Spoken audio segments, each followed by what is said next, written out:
First is that I was spoken extensively on these issues, particularly the issue of presentation or purported presentation of the budget to an assembly that is not properly constituted. And I had said that it amounted to placing something on my phone. Now, the arguments adduced by the Federal High Court judge are sound in law. They are sound. But I'm almost going to advocate that common sense should be included as one of the sources of law.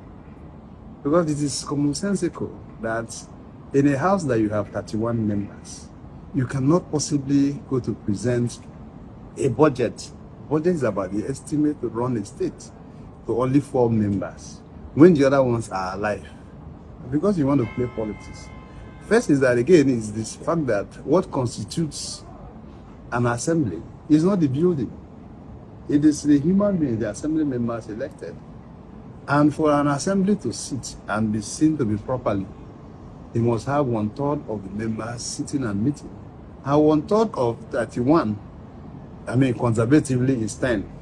So even discussing with 4 members of the assembly and submitting to them or presenting to them a document as all important and as crucial as the budget is criminal in the first place. Okay, so the judge was right. In fact, like I said, it's commonsensical that you can't do a thing like that. Rivers State has 32 state constituencies. We have lost one to death. May God may his soul rest in peace. Okay, now we have 31 active assembly members. Now it meant that if you presented a budget to 4, you just presented a budget to 4 state constituencies out of 32. It's an absurd, it's an abnormal, it's an aberration completely. I make bold to say that I was in that meeting. And out of the 7 or thereabout of those who signed that document, you will find my signature, my name, my signature, and my designation. And those signatures were obtained on the table that the Mr. President sat. And in fact, he was presiding over the meeting without even a pressman. And so first is that I've said again, and I need to say times and again, the environment was very congenial. It was very serene. There was no duress. There was no undue influence. There's no pressure from anybody. And so we sat there as a family, and the president addressed Rivers people as a family. And he said to Rivers people that look, that he fought hard, or Nigerians fought hard to sustain democracy, to maintain and keep democracy, that he would do his best as president to ensure that nothing happens to democracy under his watch.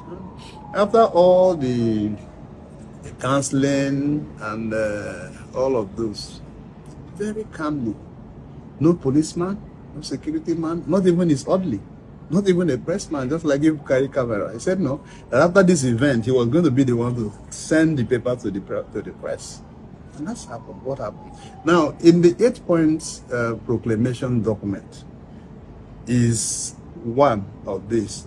It's one of the indices that should represent the budget to the assembly, properly constituted under Right Honorable Martin's amendment.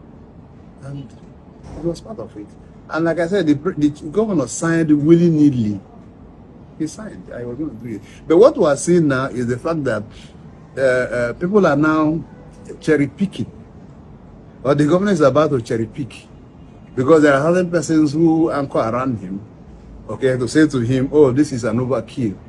Oh, why this? I mean, when the governor has said that those 8-point issues contained in that proclamation, that they are not death sentences. And for crying out loud, we all have at least have, even if we're not lawyers, we'll have ample knowledge of the law. Proclamation has a force of law. And I can tell you in many cases, first is that it takes the governor to proclaim the house before an assembly is deemed to be on. You agree? It takes the president to proclaim a matter, a decision, especially when the peace is becoming fragile, or when there is about to be a breakdown of law and order. Okay, and in situations like that, the law is jet executed because it is within the power of the president, who is the general, the GCFR, to ensure that there is peace and decorum within this area.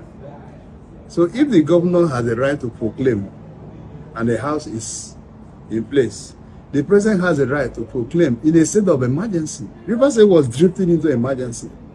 I'm sure Rivers people are aware.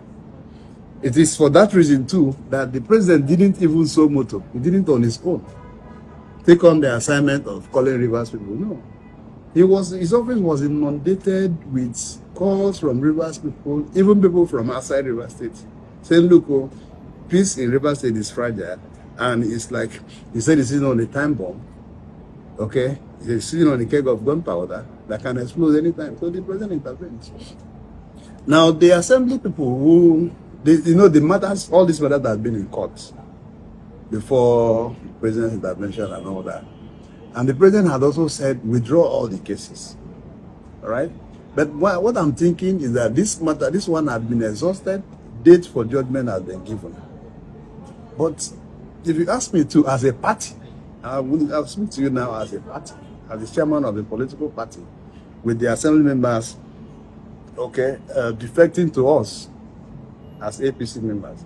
I tell you that we started smelling a dead rat in the way the governor was going and people who are flanking him.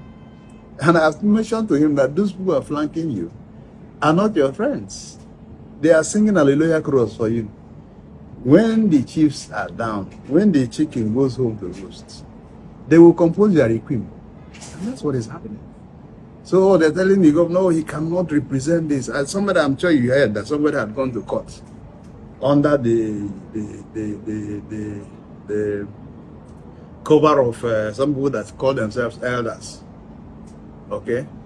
Yes, somebody, one senior advocate, Ajolo, had been contracted to go to court to challenge the governor, okay, or to stop the governor from representing the budget, even when it is part of what we resolve before Mr. President.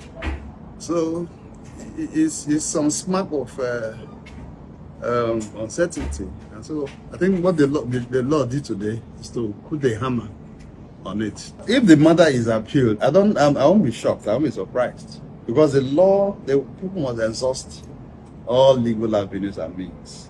It could be appealed, and whatever comes out of it could also be appealed to the Supreme Court, where we're told it is the finality of it all.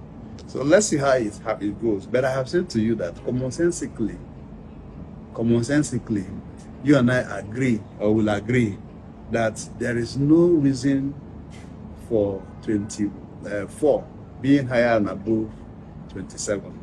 Are you reminding us of 2013 when 16 was to be greater than 19? Remember Nigerian Governors Forum election, where Mechi scored 19 votes, then my boss, and then Jan scored 16, and the president wanted to enforce 16 over 19. Is that what the area we're going to again in our political history? It is mathematically wrong. It is politically what they call non sequiturs. I can use Latin words.